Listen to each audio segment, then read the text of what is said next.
तपाईलाई कुनै पनि कम्पनीको आईपीओ, म्युचुअल फन्ड, डिबेन्चर र राइट शेयरमा चाहिँ कति किताको आवेदन पर्यो र कति जनाले आवेदन दिनुभयो भनेर हेर्न नआउन सक्छ। अब चिन्ता नलिनुस्, त्यसको सोलुसन मसँग छ। आजको यस भिडियोमा हामी त्यसको बारेमा चर्चा गर्नेछौँ। कुनै पनि कम्पनीको आईपीओ, म्युचुअल फन्ड, डिबेन्चर वा राइट शेयरमा चाहिँ कति जनाले कति किताको आवेदन दिनुभयो वा कुन मितिसम्म कति जनाको आवेदन पर्यो त्यसको बारेमा आज यो भिडियोमा हामी चर्चा गर्नेछौँ। सो भिडियोलाई चाहिँ सुरुबाट अन्तिमसम्म हेर्नुहोला। फर्स्टमा गुगल ओपन गर्नुहोस् र त्यसमा सीडीएस एन्ड क्लियरिङ लिमिटेड भनेर टाइप गरेर सर्च गर्नुहोस्। अब फर्स्टमै सीडीएस एन्ड क्लियरिङ लिमिटेडको अफिसियल वेबसाइट आउँछ, त्यसमा क्लिक गर्नुहोस्। अब यति गरिसकेपछि कम्पनीको वेबसाइट खुल्छ र त्यहाँनिर अगाडि भएको नोटिसलाई चाहिँ प्लसमा गएर क्यान्सल गर्नुहोस्। वेबसाइटको राइट टपमा हेर्नुभयो भने तपाईले देख्न सक्नुहुन्छ आईपीओ रिजल्ट, अर्थात् यहाँनिर क्लिक गरेर चाहिँ तपाईले आईपीओ रिजल्ट पनि सजिलैसँग हेर्न सक्नुहुनेछ र त्यसकै छेउमा रहेको छ करेन्ट इस्यु लिस्ट, अर्थात् यो भनेको चाहिँ अहिले कुन कम्पनीहरूको आईपीओ, म्युचुअल फन्ड, डिबेन्चर वा राइट शेयर आइरहेको छ यहाँनिर क्लिक गरेर पनि हेर्न सकिन्छ।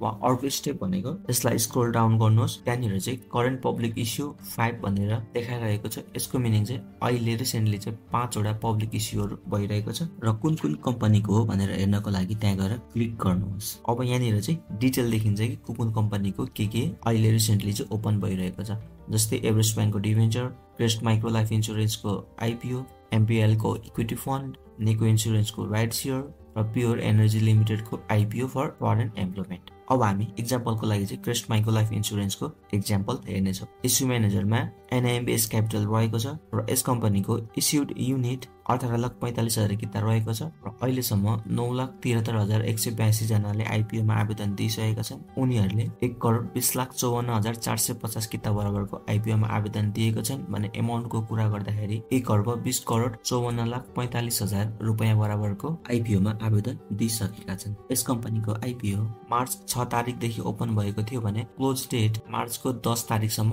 रहेको छ र यहाँनिर कतिजनाले एप्लिकेसन दिनुभयो र कति युनिटको एप्लिकेसन दिनुभयो भन्ने कुरा चाहिँ क्लियरली देख्न सकिन्छ। जस्तै एक्जाम्पलको लागि 5:06 डेटा रहेको छ, अर्थात् यो चाहिँ अपडेट भइरहेको छ र त्यहाँनिर तपाईँले कुन टाइममा कति किता बराबरको आईपीओमा वा राइट शेयरमा वा म्युचुअल फन्ड वा डिबेन्चरमा आवेदन दिनुभयो त्यो सजिलैसँग हेर्न सकिन्छ। आजलाई यति नै। भिडियो हेरेर साथ दिनुभएकोमा थ्याङ्क यू सो मच।